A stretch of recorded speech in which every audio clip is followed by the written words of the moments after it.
सगळ्यांचं स्वागत करते आपल्या YouTube चॅनलमध्ये। तर आज ना आम्ही चाललेलो आहोत लोणावळ्याला, ते पण म्हणजे एकविरा देवी आणि कारल्याची लेणी। तर तिकडे आणि मस्त पावसाळा चालू आहे आता सध्या आणि वातावरण एकदम असं फ्रेश आहे बाहेरचं, मध्ये मध्ये पाऊस येतोय, मध्ये मध्ये ऊन पडतंय आणि मस्त सगळीकडे हिरवळ अशी पसरलेली आणि खूप छान वाटतं। त्यामुळे म्हटलं चला आपण जाऊया, मस्त एक लॉंग ड्राइव्ह पण होईल आणि देवीचं दर्शन पण घेता येईल आपल्याला आणि छान वाटेल। तर आम्ही निघालेलो आहोत, तर चला तुम्हाला पण मी घेऊन जाते आणि तुम्हाला पण व्हिडिओ मध्ये सगळं दाखवते निसर्ग। तर चला व्हिडिओ शेवटपर्यंत पाहत राहा। चॅनलवर नवीन असाल तर चॅनलला नक्की सबस्क्राइब करा। तर आम्ही घरातून निघालो, बाईकवरतीच निघालेलो, पावसाळ्याचे दिवस आहे आणि बाईकवर फिरायला खूप छान वाटतं, त्यामुळे मग स्कूटीवरच निघालो। आमच्या घरातून लेट निघालेलो, जेवण वगैरे आवरून निघालेलो आणि मस्त वाटत होतं। बाहेर वातावरण एवढं फ्रेश होतं ना, मध्येच ऊन पडत होतं, मध्येच पाऊस येत होता, इतकं भारी वाटत होतं ना आणि रस्त्याला अजिबात गर्दी नव्हती। तर आम्ही पुणे मुंबई हायवेने गेलेलो। तर बिर्ला गणपती बघू शकता तुम्ही, मस्त गणपतीचं दर्शन घेतलं, इथून दिसत असेल मस्त।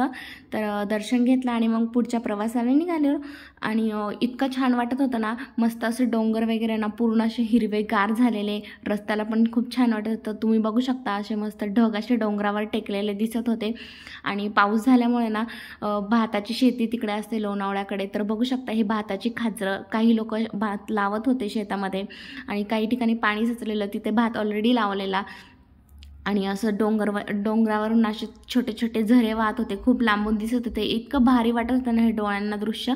तर आम्ही एकविरा देवीला पोहोचलो, ह्या कमानीमधून आतमध्ये गेलो आणि आम्ही गाडीवरती घेऊन गेलो होतो पार्किंगमध्ये। त्यानंतर गाडी पार्क केली आणि दर्शन घ्यायला निघालो। तर बाजूला ही दुकानं, आपण तिथून देवीची ओटी वगैरे काही साहित्य पूजेला लागते ते घेऊ शकतो, फुलांच्या माळा, वेणी।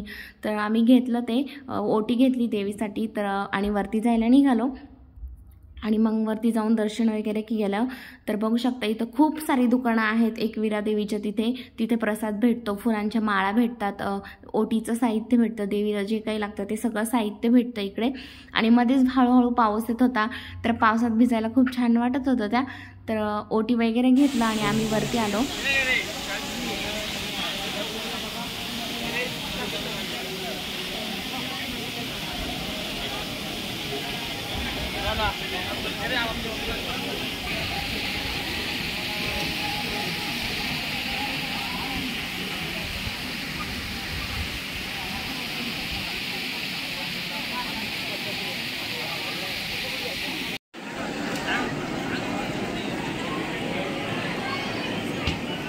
त्यानंतर आम्ही दर्शन घ्यायला बारीला लागलो आणि दर्शन घ्यायला इतकी गर्दी होती ना, खूप जास्त गर्दी होती। 2.5 ते 2 तास आम्ही दर्शनाच्या लाईनला लागलेलो। त्यानंतर आम्ही दर्शन घेतलं आणि तिथे व्हिडिओ काढता आला नाही, तिथे व्हिडिओ काढण्यास बंदी होती, त्यामुळे बाहेर आलो।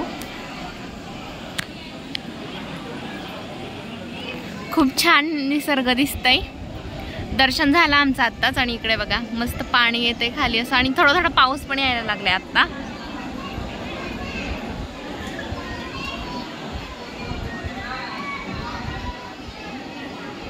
तर आमचं दर्शन वगैरे घेऊन झाल्यानंतर आम्ही ना तिकीट घेतले, आम्हाला कारला लेणी पाहायची होती। तर कारला लेणी पाहण्यासाठी 25 रुपयाचं तिकीट आहे एका माणसाला।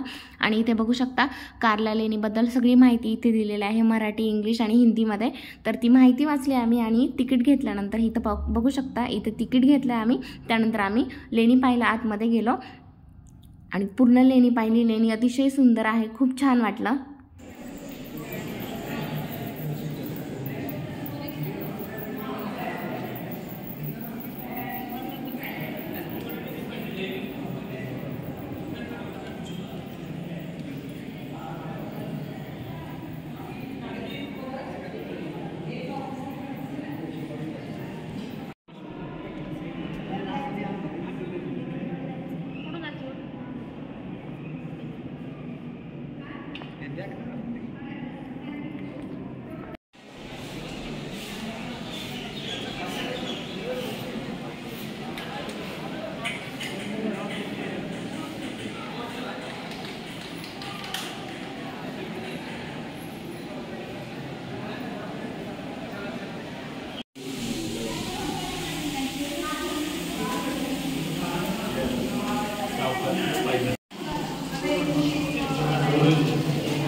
आमची लेणी पाहून झाली आणि आम्ही खाली आलो आणि पाऊस येत होता त्यामुळे आम्ही इथे थोडा वेळ थांबलेलो आणि इथे काही फोटोज वगैरे क्लिक केले. आणि लेणी अतिशय सुंदर आहेत, पण काही काही ठिकाणी ना हत्तीच्या सोंड वगैरे ना तर कट झालेले आहेत, पण लेणी एकदम छान आहेत.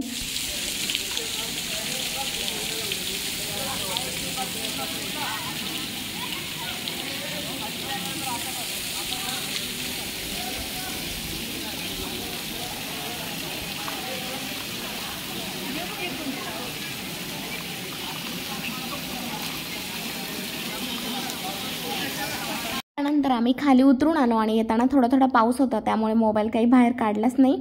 आणि मस्त आमची एक दिवसाची ट्रिप झाली. हे बघू शकता, पाऊस येत होता आणि आम्ही घरी निघालो. तर व्हिडिओ कसा वाटला मला नक्की सांगा, कमेंट करून. भेटूया नेक्स्ट ब्लॉगमध्ये. तोपर्यंत बाय.